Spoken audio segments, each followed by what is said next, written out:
நம்மளோட பேசுங்க. அவ்வளவுதான், பயப்படாம நீங்க தில்ல சொல்லுங்க.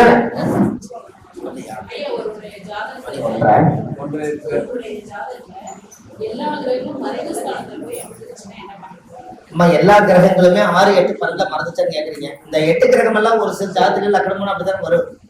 அந்த மறைவு ஸ்தானத்துல ஒரு ஜாதகத்துல இருக்குதுன்னு வச்சுக்கோங்களேன். ஒரு ரகசியத்தை உங்களுக்கு சொல்லித்தாரு. 6, 8, 12 ஒரு கிரகம் மறைஞ்சிருச்சு. இது பரிகாரமா சொல்றேன். பரிகாரமே நீங்க தான். அது எப்படி சொல்றேன்னா, எல்லா கிரகமும் 6, 8, 12 போய் மறைஞ்சிருச்சு.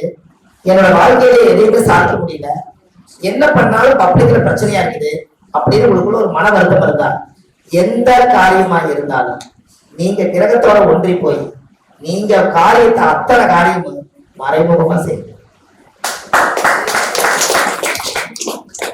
மன்னன் சொன்னாரு மரவாத்து எனக்கு பௌர்ணமி அன்னைக்கு ஒருத்தர் பிறந்திருப்பாரு, ஒரு பையன். அவன் சிகரெட் 10 கூட வச்சிருக்க மாட்டான், வீட்டுக்கு தகவல் போயிருப்பான். ஏன்னா வெளிச்சம். இதே அம்மாவாசையில அவர் பப்ளிக்கே குடிச்சு போவாங்க இதே வித்தியாசம். இப்ப போயிடா உங்களுக்கு மறைவுன்னா நீங்க மறைஞ்சுக்குங்க. புரிஞ்ச உங்களுக்கு அந்த மறைவு அப்படின்னு வந்துட்டாலே. இப்ப நீங்க பாம்பே பாருங்க, பாம்பு வந்து மறைய சக்தி தானே. ஆளை பார்த்தா டக்குன்னு பின்னாடி போய் அப்படி மறைவு ரொம்ப போயிடும். ஆனா வேட்டையான நீங்க நல்லா பாருங்க, பாம்பு சலான வெளிவராது. அப்படி வந்து தலை பார்க்கும், இப்படி பார்க்கும், இப்படி பார்க்கும். ஒருத்தர் அப்பத்தான் வெளிவரும். இந்த விவரம் தெரியும். புரிஞ்சுருக்கு. அப்போ மறையும் சக்தியும் ஒளியும் சக்தியும் ராஜ்யத்துக்கு உண்டு. அதனாலதான் அந்த நிலவுக்கு பாடு பாம்பு பார்த்தேன், பாடு தெரியல அப்படின்னு. அதனால அது மட்டும் தான் நிலவு கேட்க மாட்டேனால. அப்போ ஒரு ஜாதகத்துல மறைஞ்ச கிரகம் எல்லாம் எதுன்னு பாருங்க. மறைஞ்ச கிரகம் எல்லாம் எதுன்னு பாருங்க. அந்த மறைஞ்ச கிரகத்துக்கு தகுந்த மாதிரி அந்த கிரகத்தை நீங்க ஆக்டிவேட் பண்ணும் போது யாருகிட்டையும் சொல்லாம போய் ஒரு காரியத்தை செஞ்சு கொண்டு வந்துருங்க. அதுவே ஒரு சப்போர்ட் பண்ணி கொடுத்துருங்க. புரிஞ்சுங்களா? நீங்க மறைஞ்ச கிரகத்துக்கு ஊரே கூப்பிட்டு ஒரு விஷயத்த செஞ்சீங்கன்னா அதுவே கிரகத்துக்கு எதிர்த்து வேலை செய்யறீங்கல்ல, ஆப்போசிட்டா வேலை செய்யுங்க. கரெக்டுங்களா? இது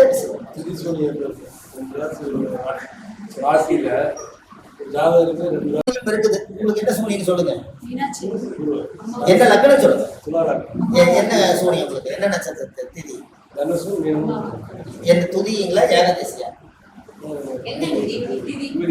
துதியா இருந்தா அப்படி வரும் சொல்லுங்க. துதியை, இந்த துதியை வந்து அவருக்கு தனுசமும் மீனமும் திதி சூனியங்கிறார். அப்படின்னா 3, 6 குடைகள் சூனியம். ஐயாவோட ஜாதகத்தை என்ன சொல்றாங்கன்னா 3, 6 குடைகள் சூனியங்கிறாங்க. இந்த 3ஆம் இட சூனியமா இருந்தா தகவல் தொடர்பு பிரச்சனையா? கரெக்டுங்களா? தகவல் தொடர்பு பிரச்சனை. நம்ம சரியா நினைத்து போன் வராது, நம்ம நினைக்க நினைத்து போன் வராது. நம்ம தூங்குறப்ப நல்லா கிடையாது. தூங்குறது தூங்கிட்டீங்களா தூங்குவாரு தூங்குறீங்களா, அது போன் வந்தாச்சு. இவரு அதை சொல்லிட்டாரு பாருங்க, தூங்குறீங்க நீங்க. சரி சரி நீங்க தூங்க தூங்க தூங்க மாட்டாரல்ல. இந்த மாதிரி தகவல் தொடர்பு 3ஆம் இட சூனியம் இல்ல, அதை நம்ம போட்டு வருத்தெடு. 6ஆம் இடம் வந்து சர்வீஸ் பண்ணும்போது ரொம்ப ஜாக்கிரதையா பண்ணணும். இவர்தான் செஞ்ச போயிடுவாங்க.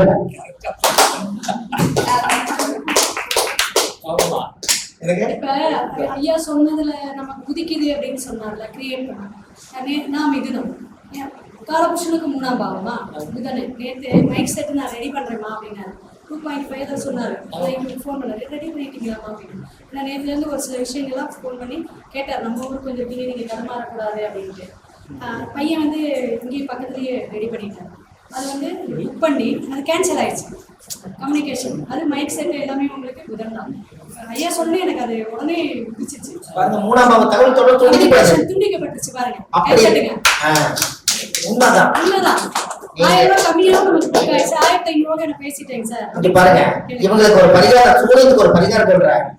அவர் வந்து வசதியா வாழட்டும், இன்னும் நல்லா மென்மேல வாழட்டும். இந்த திதி சூரியத்தை உடைக்க ஒரே ஒரு பரிகாரம், யாராவது ஒருத்தர் காது கேட்காம இருக்கிறவங்களுக்கு ஒரு செருட்டு மிஷின் மட்டும் வாங்கி கொடுத்தாங்கன்னா திதி சூரியன் முடிஞ்சு. தகவல் தொடர்பு தானே. அப்ப சூரியத்தை உடைக்கணும். அப்ப இதோட கர்மா இன்னொரு வந்து ஜாயின் பண்ணணும். அப்ப 3ஆம் இட தகவல் தொடர்பு எனக்காக கேட்டீங்கன்னா மிஸ்ஸா கேட்குங்கிறாருல்ல, இவர் உழைப்பாக வாங்கி கொடுத்தா போன ஜென்மத்தினுடைய சூனியம் இந்த ஜென்மத்துல உழைது எல்லாமே சரி. சார் அம்மாவுக்கு வாங்கி கொடுத்துருங்க. எங்க அம்மா சரிங்களா? பாருங்களா, தெரியுதுங்களா? நம்மளால ஒருத்தர் கிடைக்குதா? இதை யோசிச்சு கிடைக்கிற புண்ணியம். அம்மாவுக்கு புரியுதா? இவங்க அம்மாவுக்கு ஒண்ணு வாங்கி கொடுங்கிறாங்க, இந்த சபையில அறிவிக்கிறாங்க, ஐயா வாங்கி கொடுத்துறாங்கிறாரு. இப்ப யாருக்கு புண்ணியம் சொல்லுங்க? சொன்னவங்களுக்கு புண்ணியம். ஒரு பாயிண்ட் கிடைக்கும் ஆண்டவன் புண்ணியத்துல. கரெக்டுங்களா? அப்ப ஜோதிடர்களுக்கெல்லாம் இந்த உலகத்துக்கே நல்லது சொன்னா எத்தனை புண்ணியம் நம்ம உடம்புல வந்து பாயிண்டா ஏறும். எல்லாத்துக்குமே புண்ணியம் கிடைக்குது சார். நான் அடுத்த பிறவியில ஒரு சஞ்சீவி மூலிகையை நான் பிறக்கணும்னு ஆசைப்படுறேன். அடுத்த பிறவியில சஞ்சீவி சாதாரண மரமாகி எனக்கு சஞ்சீவி புல்லுன்னு விக்கிறாங்கல்ல. இல்ல அதெல்லாம் சும்மா சரிங்க. சஞ்சீவி மூலிகை என்பது சாதாரண விஷயம் அல்ல, சாகாத வரம் பெற்ற மூலிகை. அந்த சஞ்சீவி மூலிகை யார் அப்படின்னு கேட்டீங்கன்னா, அந்த கருடன் கூடு கட்டுறாரு பார்த்தீங்களா? அந்த கருடன் கூடு கட்டினா, அந்த கூடு கட்டும் போது கருடனோட கூடு நீங்க பாத்துட்டீங்களா? நம்மளை விட சரியான விவரம் கருடனுக்கு. அந்த கருடனுடைய கூடுல குச்சி எடுத்து தெரியல, என்ன குச்சி எடுத்து சொல்லி பார்ப்போம். அதை விட சொல்லிட்டு சாப்பாடு போலாம். இல்ல அது அப்புறம் சொல்றேன். குச்சி கூடு கட்ட வச்சு என்ன எடுத்து வரும் இல்ல. அப்புறம் உயரமான மலையில வச்சுக்கிட்டு குச்சி ஒழிச்சுட்டு கூடு கட்டுமல்ல தன் குஞ்சுக்கு, அது என்ன குச்சின்னு சொல்றீங்களா? இல்லையே இல்லையே, மரத்து குச்சிதான். இத சொல்லுங்க, சாப்பாடு போலாம். சஞ்சீவிங்கிறதே அது வேறு. சஞ்சீவி வேறு. தாய் தன் குஞ்சுக்கு கூடு கட்டக்கூடிய குச்சி மூலிகை சொல்லுங்க. வேப்ப குச்சி இல்ல. Very good.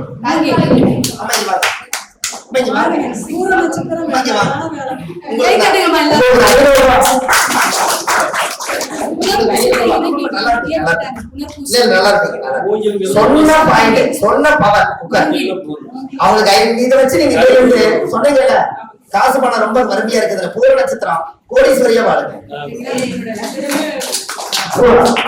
பாத்தீங்களா? முடக்கு அங்கதான் போய் லாக் ஆகுது, தெரியுதுங்களா? அங்கதான் பாருங்க. அவங்க வாயில இருந்து கருடன் போடக்கூடிய மூலிகை வந்திருக்கா 500 ரூபாய். உட்காருங்க, அது ஒரு விஷயம் சொல்றேன். அதாவது நல்லா தெரிஞ்சுங்க, மூங்கில் குச்சினா அப்படி ஒடிச்சிட்டு வந்து திருகி அந்த மூங்கில் குச்சியை கொண்டு வந்து அப்படி குறுக்க மறுக்க வச்சு அந்த கூடு எப்படி இருக்கு தெரியுங்களா? தன் குஞ்சு வந்து முள்ள ஏறாம இருக்கிறதுக்காக எங்கேயாவது ஒரு பக்கம் வீடு காரை போடுவாங்கல்லமா, அந்த காரையை கொத்திட்டு வந்து சிமெண்ட்ல கூடு கட்டுது மேல. புரியுதுங்களா?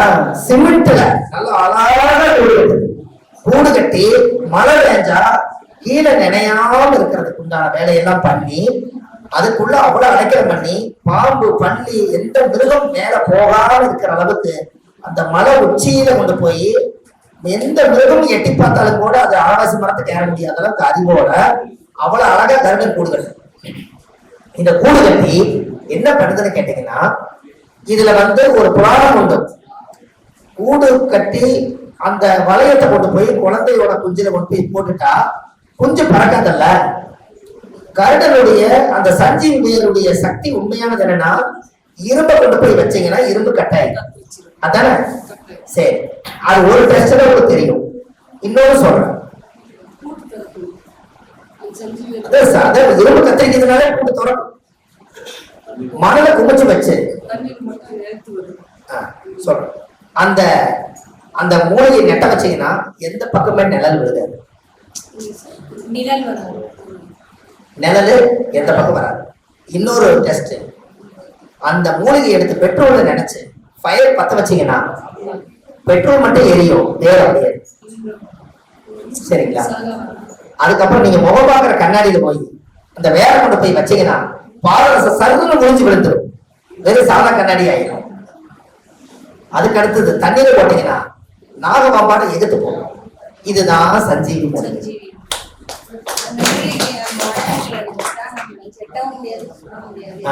இது ஒரு ஐதீகம். இந்த மூலிகை இதைய ஒருத்தர் தெரிஞ்சு இது இந்த வேற உடைக்கணும்னா அந்த குஞ்சு கட்டை கொண்டு போய் தாய புள்ளை கட்டுக்குள்ளே கொண்டு கட்டி வச்சா மாடு தாரா கத்துங்கிற மாதிரி அந்த ரிங் எடுத்து அந்த 2 காலையும் முடிச்சு நம்ம அரக்கர்கள் கொண்டு போய் அந்த கருடன் குஞ்சு கொண்டு போய் போட்டு விட்டுருவாங்க. அந்த கருடன் போய் சிவபெருமான் கிட்ட போய் வரம் வாங்கி, என் பிள்ளைக்கு இப்படி ஒரு சோதனையா, எனக்கு ஏதாவது ஒரு மூலிகை சொல்லு, எனக்கு கையும் இல்லை காலும் இல்லை, நான் பறக்கும் சக்தி எனக்கு கொடுத்து போட்டு இன்னைக்கு எம்பளே பெற்று இன்னைக்கு விளக்கு போட்டு வச்சுட்டாங்க, இந்த விளக்கு உடைக்கணும் அப்படின்னு சிவனையே கனவுல வந்து சொல்லி 48 மடங்கு கம்மாயை தாண்டி எங்கேயோ ஒரு மூலிகை பக்கத்துல இந்த வேர் எடுத்துட்டு வந்து முள்ளையோட அந்த அந்த வளையத்தவை அது வளைய கட்டாயிரும் அப்படின்னு அது கனவுல சொல்லி அந்த வேரை போய் கரெக்டா 3 நாளைக்கு சாப்பிடாம அந்த கரடன் இருந்து அந்த வேரை போய் பறிச்சுட்டு வந்து தன்னோட பிள்ளைக்கு ஆதாரம் எல்லாம் கொடுத்துட்டு வந்து அதுக்கப்புறம் அந்த வேரை கொண்டு வந்து அதைய வச்சோடனே அந்த 20 டப்பு கத்துச்சோம். அதை கத்துச்சோடனே கொஞ்சம் காப்பாத்திரு வேற காப்பாத்தி அதுக்கு இறங்கெல்லாம் முளைச்சு அதுக்கப்புறம் இந்த இடம் நமக்கு ஆகாதுன்னு சொல்லி அது ஏமாந்து அந்த குஞ்சை தூக்கிட்டு அடுத்த இடத்துக்கு மாத்திரும். இங்க திருடன் இருக்கிறாங்க, எல்லாரும் என்ன நினைச்சுக்கிறாங்கன்னா கரடை கூட்டத்துக்குள்ள அந்த சஞ்சீவி இருக்குது, என்ன கரடை கூட்டத்துக்குள்ள சஞ்சீவி இருக்குதுன்னு சொல்லி கரடை மரத்துல ஏறி அந்த கூண்டை எடுத்து பார்த்து தண்ணீரை போட்டு பார்த்தா கரடனோட வேரல் இல்லை. என்ன காரணம் தெரியுங்களா? என் பிள்ளைக்கு முதல் குழந்தை நான் பெற்றேன், இன்னைக்கு வரைய விட்டாங்க, இந்த மூலிகை நான் உங்களை வரம் வாங்கி நான் என்ன பண்ணேன் உடைச்சேன். நாளைக்கு என் புள்ள அடுத்த முறை நான் பெற்றேன்னா இதுக்கு பிறகு குழந்தை இருக்கு, இந்த மூலிகை வேணுமல்ல. அதனால போகும்போது கொஞ்சம் எடுத்து போகும்போது சஞ்சீவி மூலிகை எடுத்து போயிரு. இவங்க ஏமாந்துருவாங்க, பிள்ளைக்கு துரோகம் பண்ணினாலும் இவர் ஏமாந்துருவாரு. அப்போ அப்படியே ஜெனரேஷனா வளர்ந்து பல காலம் கிளம்பிச்சு. என்னைக்காவது ஒரு நாள் எல்லா பறவைகளும் அந்த கரண்டர் உயிர் இழந்ததுக்கு அப்புறம் அந்த மூலிகை எங்கேயாவது ஒரு வகை கிடைக்கும். அதுதான் அவங்களுக்கு கிடைக்கிற பெரிய புண்ணியம்.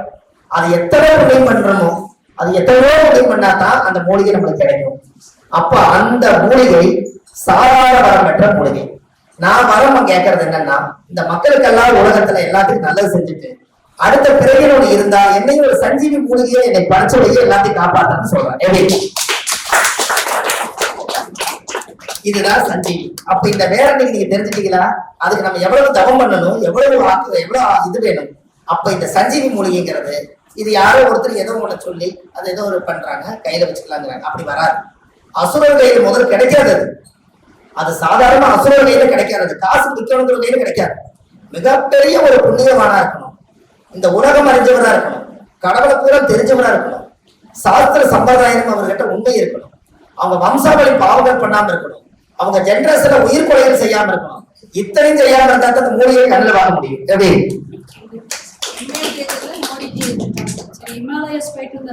இதெல்லாம் உங்களுக்கு வந்து இப்படி ஒரு யோகம். இப்ப சஞ்சீவி மூலிகையோட நிப்பாட்டிட்டு சாப்பிட்டுட்டு வந்து இன்னும் உங்களுக்கு இந்த பரிகாரங்கள் எப்படிமா இருந்தது? நீங்க போர் அடிச்ச மாதிரி ஏதாவது இருந்துச்சுங்களா? எனக்குமா இல்ல சும்மாதான் கேக்குறேன். உங்களுக்கு எல்லாம் ஐயா உங்களுக்கு எல்லாம் எப்படிங்க ஐயா? சரி, ரொம்ப சந்தோஷம். ஏன்னா ஒருத்தர் அம்மா இதுக்கு இந்த இந்த இடத்துக்கு வந்து நம்ம வர்ணி மீனாமத்தை முதல்ல நீங்க நன்றி சொல்லணும். கிருஷ்ணவேணி அம்மாவுக்கு வர்ணி மீனாமத்து தான். ஏன்னா எங்களுக்கு இங்க வரவேற்கிறதுக்கு அவங்க மெயின் மூலாதாரம், அவங்கதான் நீங்க அடைக்கலம் கொடுத்துருக்காங்க. கிருஷ்ணவேணி அம்மா என் கூட எப்பவுமே தகவல் கொடுத்து ஐயா நம்ம இங்க போறோம் பண்றேன்னு சொல்லுவாங்க. ஆனா அவங்களை நான் வந்து அதிகமா நம்ம பேச்சுவார்த்தைக்கு தெரியாது, பழகிப்போம். ஆனா இருந்தாலும் அவங்க ஏற்பாடுல இந்த பரிகாரத்தை முதல்ல இவ்வளவு பரிகாரம் கிடைச்சு நீங்க இதெல்லாம் மக்களுக்கு போய் சொல்றதுக்கெல்லாம் முதல் மூலாதாரம் ஒண்ணு வேணும்ல. அது இந்த மண்ணை சார்ந்தவங்க வரணி மீன் அவங்களுக்கு அவங்களுடைய குடும்பம் நல்லா இருக்கணும் வாழ்த்திருக்கேன். நம்ம கிருஷ்ணவேணி அம்மா வந்து என்னைய நிறைய இடத்துக்கு கூட்டிட்டு போய் இந்த ஜோதிடம் ஒரு உலகத்துல ஒரு அதிசயமான ஆதிகால பையன் அவங்களும் எனக்கு ஹெல்ப் பண்ணிக்கிட்டே இருக்காங்க. அவங்களுக்கு ஒரு நன்றி சொல்லியிருக்கேன். இன்னமும் நம்ம இருக்கும் காலத்து வரைக்கும் எதையாவது நம்ம தேடி மக்களுக்கு கொடுக்கத்தான் போறோம் இல்லைங்களா ஐயா?